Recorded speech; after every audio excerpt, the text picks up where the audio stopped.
आओ बच्चों तुम्हें दिखाए वर्णों का जादू। वर्णों का जादू। हाँ, वर्णों का जादू। बच्चों, अ आ क ख च छ ये ही वर्ण है। इन वर्णों के संयोग से ही शब्द बनते हैं और उन शब्दों के द्वारा ही हम आपस में बातचीत करते हैं। तो बच्चों, ये वर्णों का जादू ही है कि हम क म ल को मिलाते हैं तो जो आकृति हमारे मन में आती है वह एक फूल की आती है। इसी तरह से तमाम शब्दों का निर्माण हुआ और उन शब्दों का एक अर्थ होता है जिसके द्वारा हम बातचीत करते हैं, भावाभिव्यक्ति करते हैं। तो बच्चों, वर्ण के बारे में हम कह सकते हैं कि भावाभिव्यक्ति के लिए ही हम भाषा का प्रयोग करते हैं। हिंदी भाषा में भावाभिव्यक्ति के लिए हम विविध तरह के शब्दों का प्रयोग करते हुए अपनी बात रखते हैं। शब्दों का निर्माण वर्णों से होता है और वर्ण हमारी भाषा की सबसे छोटी इकाई को कहते हैं। जिन वर्णों का प्रयोग हम करते हैं उसके उच्चारित रूप को ध्वनि कहते हैं और उसी के लिखित रूप को वर्ण कहते हैं।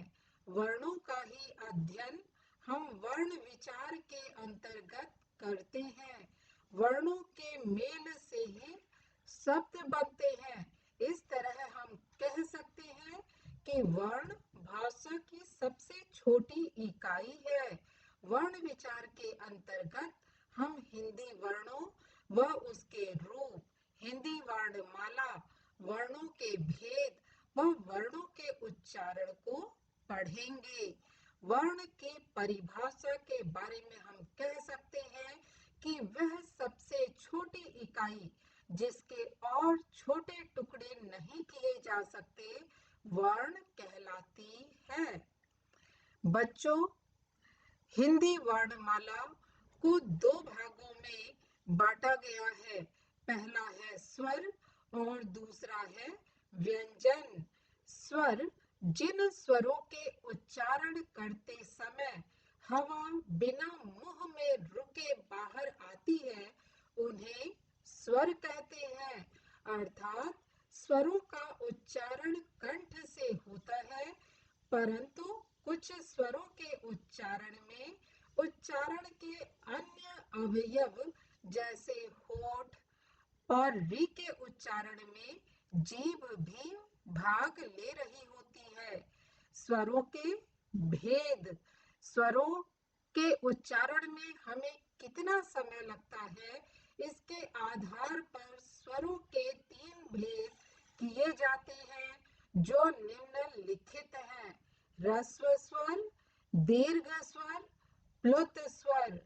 ह्रस्व स्वर जिन स्वरों का उच्चारण करते समय सबसे कम समय लगता है उन्हें हम ह्रस्व स्वर कहते हैं। ये चार होते हैं: अ, ई, उ, रे। दीर्घ स्वर जिन स्वरों का उच्चारण करते समय ह्रस्व स्वरों से लगभग दुगना समय लगता है उन्हें दीर्घ स्वर कहते हैं। ये सात होते हैं: आ, ई, उ, ए, ऐ, ओ, औ। प्लुत स्वर जिन स्वरों का उच्चारण करते समय ह्रस्व स्वरों से लगभग 3 गुना समय अधिक लगता है उन्हें प्लुत स्वर कहते हैं। ये स्वर के साथ हिंदी की गिनती 3 लगाकर दर्शाए जाते हैं। जैसे आप देखते हैं ओम शब्द में ओ के बाद 3 का चिन्ह लगा होता है। इसका मतलब है कि ओम हम 3 गुने समय तक ओ का उच्चारण करेंगे और इसलिए ओम का उच्चारण हम करते हैं ओम। बच्चों, व्यंजन जिन स्वरों का उच्चारण करते समय हवा कंठ से निकलकर मुंह में रुककर बाहर आती है उन्हें व्यंजन कहते हैं। हिंदी वर्णमाला में व्यंजनों की कुल संख्या 33 है, जो मुख्य रूप से 3 भागों में विभाजित है। ये निम्नलिखित है। सर्वप्रथम स्पर्श व्यंजन आते हैं, जिन व्यंजनों का उच्चारण करते समय हवा मुंह, कंठ, तालु, मूर्धा, दांत व ओठ का स्पर्श करती है, उन्हें स्पर्श व्यंजन कहते हैं। स्पर्श व्यंजन कुल 25 हैं। ये निम्नलिखित हैं। प्रत्येक पंक्ति के पहले वर्ण के आधार पर उसे उसी वर्ग का नाम दिया जाता है। जैसे पहली पंक्ति क वर्ग कहलाती है। क वर्ग के अंतर्गत क ख ग घ अंग वर्ण आते हैं। च वर्ग के अंतर्गत च छ ज झ इया वर्ण आते हैं। ट वर्ग के अंतर्गत ट ठ ड ढ अड़ वर्ग वर्ण आते हैं। त वर्ग के अंतर्गत त थ द ध न वर्ण आते हैं। प वर्ग के अंतर्गत प फ ब भ म वर्ण आते हैं। ज फ ड ढ ये 4 आगत ध्वनियां हैं, इसलिए स्पर्श व्यंजनों में इनकी गिनती नहीं की जाती है। ये अन्य आगत ध्वनियां कही जाती हैं। बच्चों, छ, त्र, ज्ञ, श्र ये 4 संयुक्त व्यंजन हैं, अर्थात ये 2 व्यंजनों के योग से बने हैं। अतः व्यंजनों की मुख्य संख्या में इनकी गिनती नहीं होती है। अंतस्थ व्यंजन य, र, ल, व ये 4 हैं। ऊष्म व्यंजन श, श, स, ह ये 4 हैं। ऊष्म व्यंजनों के लिए मैं आपको यह बताना चाहूंगी कि जो ये 3 तरह के स होते हैं, इसमें सर्वप्रथम नंबर पर आया हुआ स तालव्य कहा जाता है। इसका उच्चारण तालु प्रदेश से किया जाता है, इसलिए जीभ को घुमाकर एकदम ऊपर तालु के पास ले जाया जाता है। दूसरे नंबर पर जो स है, उसके उच्चारण में मूर्धा का प्रयोग होता है, इसलिए जिह्वा को घुमाकर मूर्धा के पास ले जाया जाता है और इस तरह लगाया जाता है कि इसके उच्चारण में सीटी की सी ध्वनि आती है, जैसे श, श। तीसरे तरह का स नॉर्मल साधारण स कहलाता है। इसके उच्चारण में जीभ दांत के पास जाकर स्पर्श करती है। फिर ह है। इन 4 को हम ऊष्म व्यंजन कहते हैं। इनके उच्चारण में हवा अंदर से होकर जो बाहर की ओर आ रही होती है, वह गर्म हवा आती है। इसी वजह से इनका नाम ऊष्म व्यंजन रखा गया। इसके अतिरिक्त 4 संयुक्त व्यंजन हैं। छ, त्र, ज्ञ, श्र। आयोग वाह, अंग, अह ये दोनों वर्ण स्वर अ के योग अर्थात साथ आते हैं और किसी भी व्यंजन के पूर्व लगते हैं, अतः इनकी अलग ही स्थिति होती है। इन्हें निम्नलिखित नामों से बुलाते हैं। अनुस्वार, अंग, इसका उदाहरण है कंस, हंस, निबंध, अंश, अंकुर, अंशुमान, कबंध, कलंक, चंद्र। विसर्ग ह, उदाहरण अतः, प्रातः, नमः, अंतःपुर, अंतःकरण इत्यादि शब्द। अनुनासिक ये आयोग वाह से भिन्न होते हैं। इनके उच्चारण में हवा नाक और मुंह दोनों से होकर बाहर निकलती है। उदाहरण आप देख सकते हैं, चांद, आंख, गांव, सांप, अर्धचंद्र। ये नई आगत ध्वनि है जो अंग्रेजी शब्दों के उच्चारण में प्रयुक्त होती है, जैसे डॉक्टर, डॉल, बॉल। इसमें होठ को गोल घुमाकर अंदर से बोला जाता है। नुक्ता ये भी नई आगत ध्वनि है जो अरबी, फारसी व उर्दू शब्दों के उच्चारण में प्रयुक्त होती है। उदाहरण: फलक, ज्यादा, राज, फिजा, फन इत्यादि शब्द। अनुस्वार और अनुनासिक में अंतर है। अनुस्वार और अनुनासिक के उच्चारण में भिन्नता होती है। अनुस्वार के उच्चारण में वायु नाक से निकलती है, जबकि अनुनासिक के उच्चारण के समय वायु नाक और मुंह दोनों से निकलती है। जैसे हंस और हंसना। हंस, अंश, कंस आदि का उच्चारण करते समय वायु नाक से निकल रही है, जबकि आंख, पांव, हंसना आदि का उच्चारण करते समय वायु नाक तथा मुख दोनों से निकल रही है। संयुक्त व्यंजन छ, त्र, ज्ञ, स्र, इन्हें हम संयुक्त व्यंजन कहते हैं। दो अलग अलग व्यंजनों के योग से व्यंजनों के बनने की वजह से इन्हें संयुक्त व्यंजन की संज्ञा दी जाती है। ये कुल 4 हैं। कुछ लोग इन्हें व्यंजन में जोड़ते हैं, कुछ इन्हें व्यंजन में नहीं जोड़ते हैं। यदि इन्हें भी व्यंजनों में जोड़ लिया जाए, आगत ध्वनियों को भी जोड़ लिया जाए, स्वर और व्यंजनों की कुल संख्या देखी जाए तो 52 होते हैं।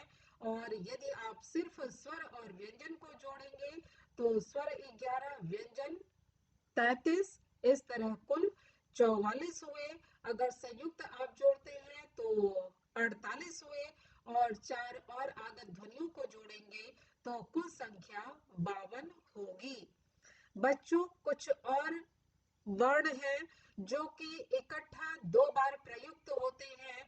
इन वर्णों को ही द्वित्व व्यंजन कहा जाता है। एक ही प्रकार के स्वर रहित व स्वर युक्त व्यंजन जब एक साथ उच्चारित किए जाए, बोले जाए, तब इन्हें द्वित्व व्यंजन कहते हैं। जैसे क, कक्का, चक्की, मक्का इत्यादि। तत्त, पत्ता, सत्ता इत्यादि। च, बच्चा, सच्चा इत्यादि। द, गद्दा, चद्दर इत्यादि। ज, सज्जन, लज्जा इत्यादि। पप्पू, चप्पू, न, गन्ना, मुन्ना इत्यादि। ये द्वितीय व्यंजन है। संयुक्ताक्षर, संयुक्ताक्षर और संयुक्त व्यंजन में संयुक्त व्यंजन 4 अपने रूप में रूढ़ हो गए हैं, उन्हें संयुक्त व्यंजन कहते हैं। जबकि संयुक्ताक्षर में 2 अलग व्यंजन जुड़कर नया रूप, नए वर्ण का रूप तो नहीं गढ़ते हैं, लेकिन नए रूप में इनका प्रयोग होने लगता है, तब इन्हें संयुक्ताक्षर कहते हैं। आप उदाहरण देखें: द, य, विद्यालय, विद्यार्थी। प, य, प्यारा, प्यासा। प, त, प्राप्त, गुप्त। द, ध, प्रसिद्ध, विरुद्ध। ग, य, 11। स, त, पुस्तक।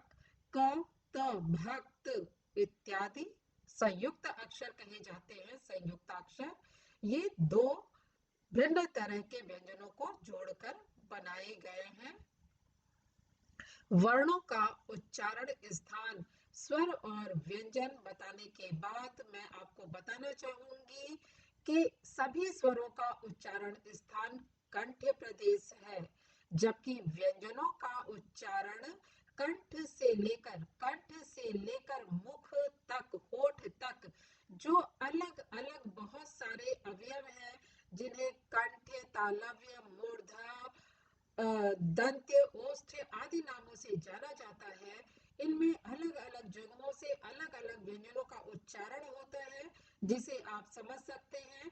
क वर्ग का, क, ख, ग, घ, आ, अंग, अह, ये सभी का उच्चारण कंठ प्रदेश से होता है। च वर्ग के च, छ, ज, झ, ई, य, स, ये सभी मुख के तालु प्रदेश से बोले जाते हैं। ट वर्ग ट ठ ड ढ रि श, ये सभी मुख के मूर्धा प्रदेश से बोले जाते हैं।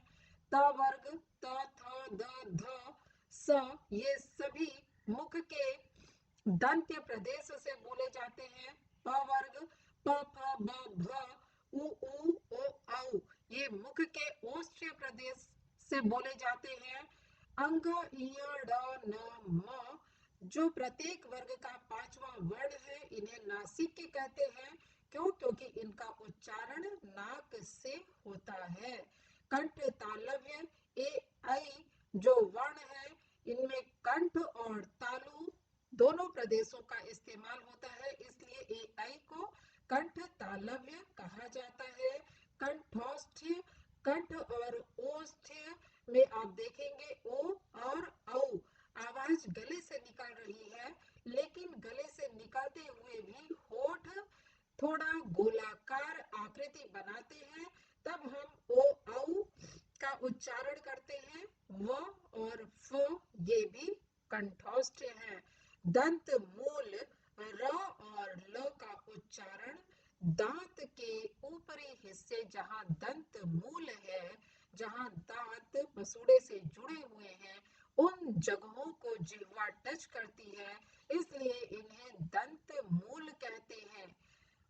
इसी सूची को आप इस चार्ट में और भली प्रकार समझ सकते हैं। मेरे प्यारे बच्चों, ये आप देखेंगे इसमें इंसान के मुख की आकृति बनाई गई है और उसमें दिखाया गया है कि क वर्ग कंठ प्रदेश से निकल रहा है। कंठ तालु से ए ऐ, तालव्य इ ई, च वर्ग य और श, मूर्धा मूर्धन्य रि, ट वर्ग श, नासिक्य अंग इ ड न म, दंत मूल र ल, दंत त वर्ग स, दंत और ओष्ठ्य मिलाकर व और फ, ओष्ठ्य ओष्ठ्य व उ, प वर्ग के सभी वर्ण, ओष्ठ्य कंठ ओ औ आ इत्यादि वर्णों का उच्चारण होता है। उच्चारण स्थान के बाद मैं आपको बच्चों र के विविध रूप के बारे में बताना चाहूंगी। हिंदी र व्यंजन के विविध रूप हमें देखने को प्राप्त होते हैं। र के साथ कौन सा व्यंजन जुड़ रहा है और वह आधा है कि पूरा, इस पर र के प्रयोग में भिन्नता देखने को प्राप्त होती है। जब र आधा होता है और उसके बाद पूरा व्यंजन अर्थात स्वर युक्त व्यंजन होता है, तब वह अपने से बाद वाले व्यंजन के ऊपर चढ़ जाता है। र के इस रूप को ही रेफ कहते हैं।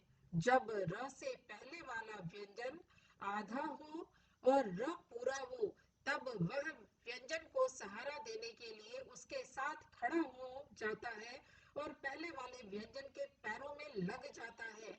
र के इस रूप को पदेन कहते हैं।